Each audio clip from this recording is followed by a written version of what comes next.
Hey, what's up, guys?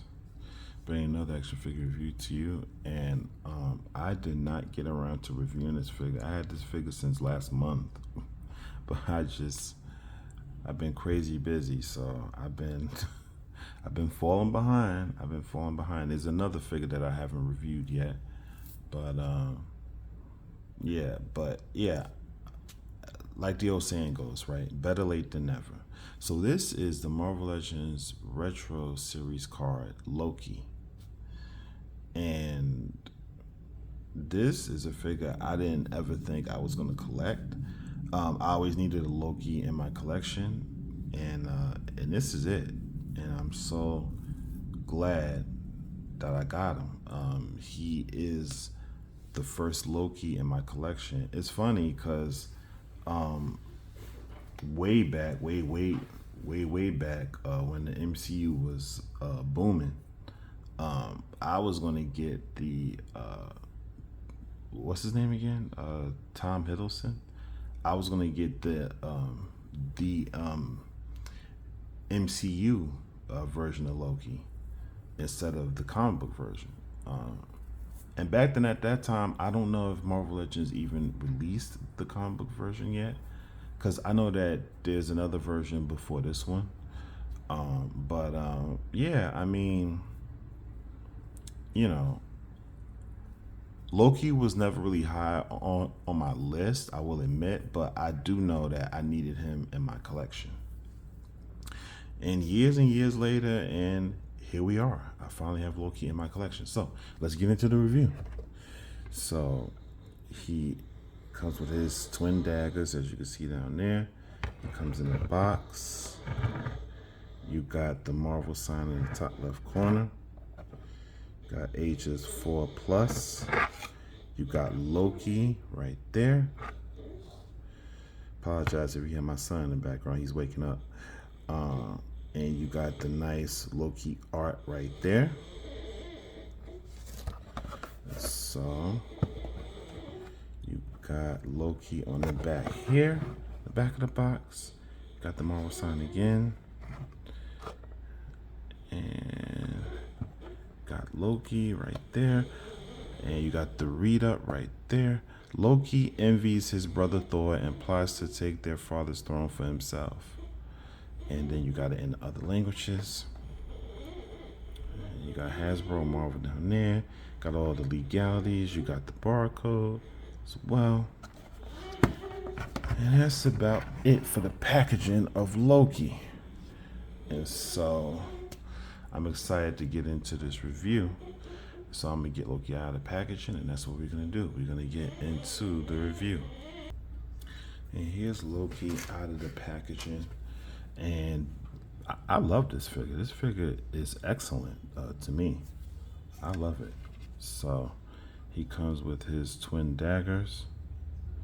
As you can see, has a nice design there on the grip, and also a nice design on the blade, and that is pretty cool. So yeah, so it's twin daggers, and he can hold them both in his hand. Of course, we will get to that later. He also comes with an alternate head. Love it. I love this Loki grin right here. I love the sculpt. I love the paint. It looks excellent. Absolutely love it. See the horn there. See the back of his hair, and the back of his hair is not articulated, guys. So as you can see, it is not articulated, which that doesn't bother me, not one bit, but I know some people will have an issue with that. So getting into the figure himself, and I love both head sculpts. Both head sculpts are excellent, and his green eyes, this disdain look he has on his face, probably pissed at his brother Thor, like he always is. The body looks good. This is a separate piece. This collar piece here is separate. The body looks good. The paint looks good. From what I could see on my figure, the paint is pretty clean. There's a little tiny imperfection right there, but you know, that's basically the norm with these figures. He does have pins, so this is not pinless. He has pins in his arms and in his legs. Let's see the back. He has a hole in his back, which I don't really know why. You got the nice design, which is really good. That's really good as well. And you got the boots as well.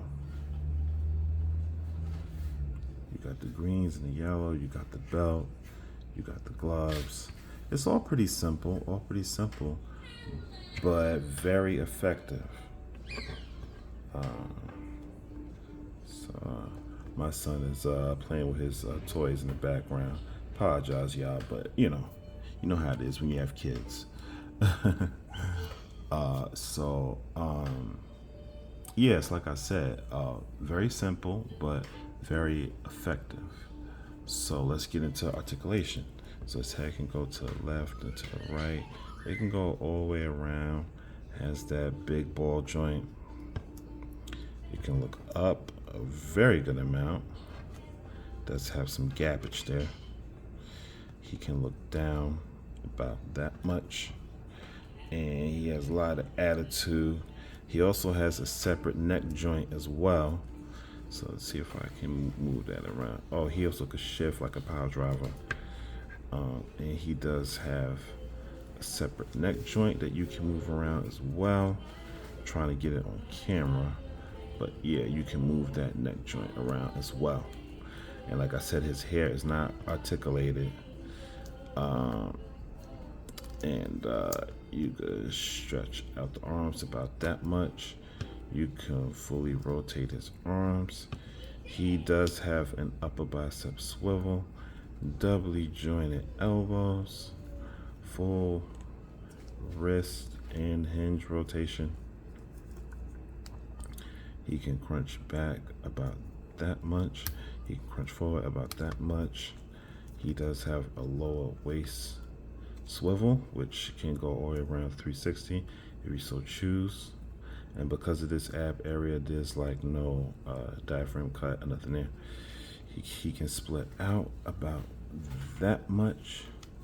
He can kick forward about that much. He can kick back about that much. He does have a thigh swivel as well. He does have doubly jointed knees. There is no boot rotation, but his foot can hinge up, it can hinge down, and he does have beautiful ankle pivot. So that is the articulation you're going to get from Mr. Loki here. And yeah, so I'm trying to get him to stand up real quick. But yeah, so the articulation is good. You should be able to get him into most poses. So let's dive further deep into the review. And so here we have Loki with his alternate head, and I personally love this alternate head more. I just love that sinister, evil grin that he has on his face and the expression that he's making. I just love it. But I love both heads though. I love both heads. Both heads are excellent. And I have him holding his daggers, and I do like the daggers. I like the daggers a lot. And this is really good. They probably could have just added a little more wash and a little more paint to this figure, but that's probably about it. That's probably like the only complaints that I probably have regarding this figure. So let's get into size comparisons. And so here we have Loki next to Malekith, another Thor villain, and that looks pretty good. And here we have him next to Hela, which I believe in the comic books is his daughter. In the MCU, she's his sister, but in the comic books, if I'm not mistaken, I believe Hela is his daughter. So and this version of Hela is the MCU version, yes. I did not buy the comic book version of Hella, although I should have. But this is the MCU version, but it still works. It still looks good. And this, of course, is Lady Loki. So, yes. So you have Loki and you have Lady Loki. So that is just awesome. That is just awesome sauce. So, yeah, I love that as well. And here we have Loki next to Hercules. So, yes, Hercules is a figure that I have to review next. But yeah, I thought I would just add him here in the size comparisons. That looks awesome as well. And last but most certainly not least, we have Thor, Loki's brother, the mighty Thor. And these two look excellent together. These two look fantastic together, as they were made for each other. I mean, this is just straight out of the comic books. So that is wonderful. All right, so my final thoughts on this figure. I'm gonna give him a 9 out of 10. I really like this figure. I like it a lot. I love both head sculpts. The articulation is good. The paint is good. I just feel like it could have been a little bit more paint, and some wash would have went a long way. But yeah. But basically, this is a dope figure. This is a dope figure, and I'm really feeling it. So he gets a 9 out of 10 for sure. And that's my review. So I'm going to get up out of here because my son is fussing. I hope you enjoyed this review, guys. Please give it a like. Hope you share and subscribe as well. Keep subscribing. Shout out to all my new subscribers. I see y'all. Y'all are awesome. And that's my review, guys. Hope you enjoyed it and found it informative. Until the next time, see ya.